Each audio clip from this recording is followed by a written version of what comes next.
episode of Let's Talk About It is quite different, and it's different because I just thought about it. I really don't have to wait till I'm, big in the industry's context or the world's context of big before I, share my career journey and path so far. I'm going to be talking about this in chapters, right? Or dates. I think it's going to be best that way. So if you're wondering, Ire, how is it that you built your career to where it is today, or how you've been able to put yourself where you are today? Here's a snippet. So I'm going to go back to 2015 to 2018, right? Because the whole thing, in all honesty and in its essence, started from 2015 thereabout in school. I was still in secondary school at the time. Don't worry, I'm not that old. I was in secondary school at the time, and I remember I wasn't so serious in secondary school like that, in all honesty. It was when I got to, the senior class, started becoming serious. And I attended Apostle Faith Secondary School, actually, AFSS, Abeokuta. I was in boarding school for 6 years, like 6 years actually.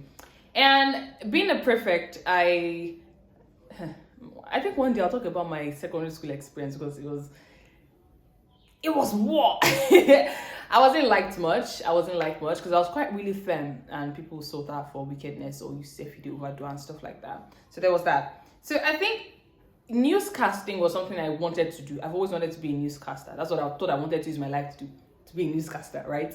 And then I just did not know how to go about it. But I remember that when I was in junior school, GS1 thereabout, I used to see when students would come out to read the news and you give updates and stuff like that. And it stopped. So when I became a prefect, I was like, oh, I think we should start this. By the way, I was not a social prefect. So this was what was funny. I wasn't made the social prefect. I was a food prefect. All right. So it was kind of ironic because it's not like I eat like that. Most of the time, a few times actually, you'll bring me to the principal's office to eat my food. So why was I made the food prefect when it's not like I used to eat, right? And I was thinking that, because I was more about, parties and not parties, but creating stuff. I thought I'd be, social, but I wasn't even social. But then did not stop me from doing that, because I felt like, I had that, I had the authority already in a way, right? Being a prefect, I had a little say in how certain things went on in school and stuff like that. So I exercised that. Although I tried to, engage the social prefect at the time, which is not really a thing, in all honesty. But setting up news in school, literature projects and all of that kind of helped me to express my creativity and, what I wanted to do. From 2018 to 2019, after secondary school, what did I do within that 1 year? So I did not get into secondary school on time, right? And here is why. Mr. Vincent. I applied to University of Lagos, Mass Comm, right? And then it was mass communication. But the person that now helped me with my registration, you need someone to help you to input all your data and all of that kind of stuff. Now change it to English. Papa said that when you look at me, I don't look like someone that can handle it. Hey.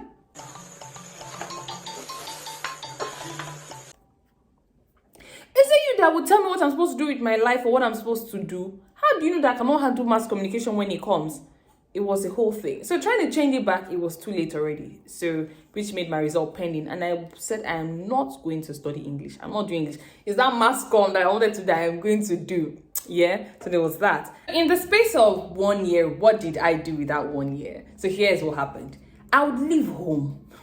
Early in the morning, or like every other 9 to 5, where everybody that is going to work. And I will now enter buses. Transport fare.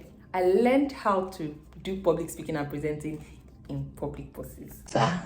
In public spaces. That's how I learned. So I would leave early in the morning, say, I'm going to the last bus stop. Mind you, I don't have any bus stop or any destination actually in mind. And then some conductors be like, enter, this is your money. While some be like, what do you mean by last bus stop? Where are you going? What's the name of the place? Or you don't know, and stuff like that. So I'll enter, and when I'm now in the bus, I will now pay attention. Honestly speaking, buses are one of the best places to hear conversations. They're one of the best places to hear people talk about different things. And when people are talking and stuff like, or people are talking, I'll be writing. I am the one you're I used to journal because my dad actually taught me, or not taught me, indirectly imbibed journaling into me at the age of, about 11, 12, because always giving me journals. I want to be writing down how this person responded, the body language and stuff like that. And I used to like traffic. And that's because I could see people, traffic was my own workplace, was my own destination. That's why I hear people talking and people communicating and stuff like that. So Domino's Pizza, shout out to them. That was, I think, I can't remember what branch exactly it was, but that's where I would stop. I'll be like, oh, I found my destination, I'm dropping here. They'll be like, tell me the last one. I'm like, no, I'm dropping here. Sometimes I don't even know how to say wow. I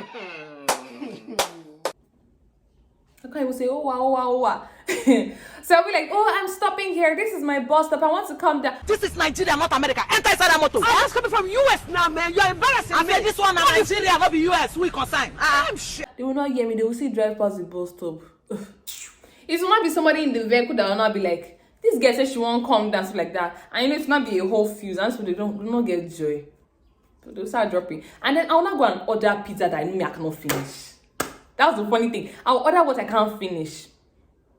Just so that I'll be able to spend enough time, sit there. I'll not be writing, oh, this is how people are writing and talking. This is how people are communicating. Now, funny thing is, I have been in the trenches. I've been the boss. I have seen things happen. Now, I will not come to a restaurant to see how the creme de la creme, or at least the middle class people are doing their stuff. And that's how I got to, I'm writing, journaling down, taking my work there and stuff like that. So yeah, in that space of going out, that 1 year, I promise you things changed for me because I saw life in a different perspective. I really like to go out there, like I just want to leave the house. Even when you free an animal or a bird, then put a bird, not animal, that doesn't sound appropriate. When you send a bird from a cage and it starts flying, that was me. I'm going for his first swim. Be careful, Adam. Adam! I was happy to leave the house at every point in time. And Neck Live, Nigerian Entertainment Conference. See, a very big shout out to those people because I say it, they changed my life in a way they never knew. It's not like they knew. That was one of my very first introductions into the entertainment industry. I didn't know what that conference was about. I just wanted to leave the house and I saw some very familiar faces. I'm like, we go. Neck Live 7. And on attending Neck Live, I saw celebrities. I saw stars. I saw people that I only watched on TV. People I only saw growing up. That's when I met Ebuka, I met Ali Baba, I met DJ Copy, I met Fade Ogunro, quite a couple of other people. And for the very first time in my life, I felt like I belonged somewhere for reasons I did not know. I felt like DC was killing me that day at Landmark Event Center. Bro! That was my very big first introduction into the entertainment industry. And I was like, this is it. This is where I want to be. It's not just newscasting. It's not just radio presenting. The entertainment space is where I want to be. So that's how I figured out that. Entertainment, my dear. Media and entertainment. Yeah, that's how it happened. Although that time I don't know how to communicate or take pictures. I always never really liked taking pictures then because I felt, that's the things in my life I should. I didn't feel like I was photogenic enough, so I didn't take pictures. I didn't even know how to walk up to people like, oh my God, hi, I really like you. Or I've been watching your works. I do not have all those talents. On to 2019 to 2021. So I had my first company at the age of 16. I didn't know what I wanted to do. So I would say publishing, I would say talent management, I was just everything all together. And I'm kind of self-taught in everything. No, I'm not even capping. Everything I'm doing today, most of everything is self-taught. That's how I will not be making hair fascinators. I don't have pictures of those things anymore. Hair fascinators, I will now go to VGC. I will not start going from shop to shop. Hi, hello. My name is Iroriwa. Please, I make hair fascinators. A big bag. And they actually look nice. Because I was very obsessed with packaging. So yeah, at that age, 16. I will not take it from there. Say, please, help me sell. It's on that one. I want to show you. It didn't say. Although a few of my church members bought from me though.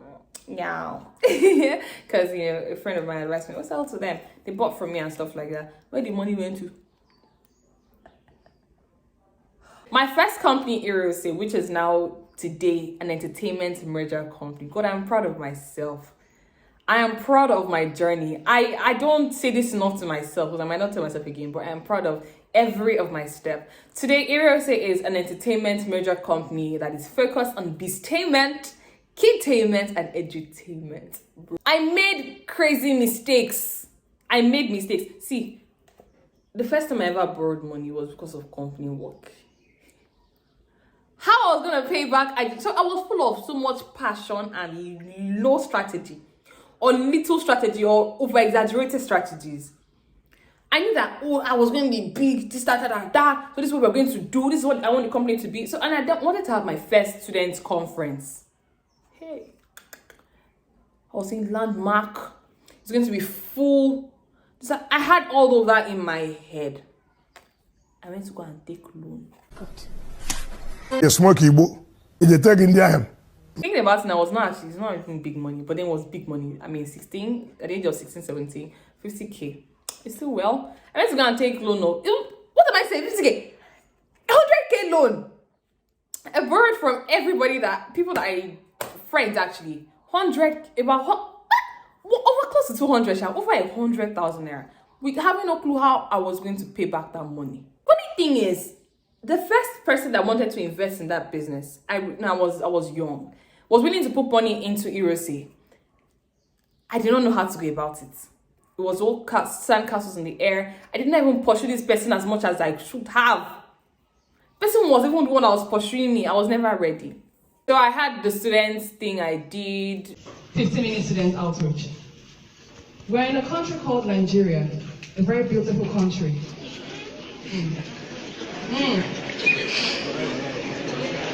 You know how great is beautiful, don't you? But should I tell you why it is beautiful? I got into the University of Lagos finally. I picked English myself because my aunt now convinced me, because she did masters in English. I'm like, English is almost the same thing as mass comm. It's only broader. And it's my mommy. My mommy used to always go and pick English because okay, fine, it's broader than mass comm. If not, it would have been in the same department or the same faculty. Mass communication is in social sciences, while English is in arts. They're different. I just agreed to do it anyways, even though I kind of felt they were not the same thing, but I was almost too convinced again that they were the same thing. A funny thing, I had an audition on the day of my resumption to school, right? Because I was kind of happy that, finally, I'm in university, I'm already an undergraduate. But I'm not going to call the name of the TV station, because it went bad. And first ever TV presenter audition was a station at Lekki anyway, so that's all I could give. A station at Lekki. And I went and everything. I already saw the caliber of the people that were there. I was like, are these the people I'm going up against? Hey, it choke. But when it was my turn, I got there and everything. I did my thing. But guess what one of the presenters said to me? Hey, she said, Ire, you have a nice voice. You seem like you have a nice person or personality. But I'm sorry, I don't think media is for you. What?